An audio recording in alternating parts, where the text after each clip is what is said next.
Have you ever heard someone call your name? It's so very clear and so very distinct because you know your name is uniquely yours. I found out in God's word that God calls all of us and he has something for all of us to do.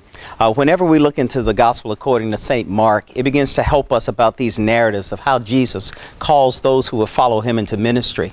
We're now at a point in our season that we're now celebrating just off of Ash Wednesday, a time that we call Lent. Lent represents those 40 days prior to Easter minus the 6 Sundays. It's a time in which you and I can take a moment and just have some reflection to ask God, what is it in my life that I need to fast from or to eliminate from my life and substitute it with the reading of God's word and some time of prayer. I want to challenge you today to make a call to commitment. Jesus called his disciples, and as he called them, he gave them all something very specific to do. The first thing that he called them to do was to follow him. You and I have been instructed to follow Jesus. Jesus becomes our model of how we should live our lives. Not only do we follow him, but we also obey his commands, his words, his love letter to all of us. That's what I call the Bible, God's love letter to us. He tells us how we can grow in love with him, to learn more about him, because he already knows about us. And then lastly, he asks us to do something that is so paramount to all of what we do in Christianity, and that is to make disciples.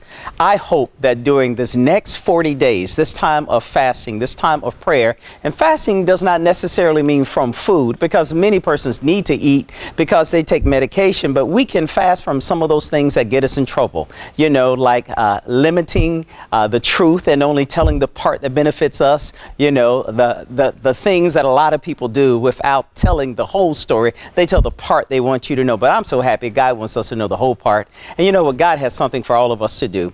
Let's take a few moments in our lives, pause, take a break, because fasting is the time in which we say, I'm going to turn those other things away.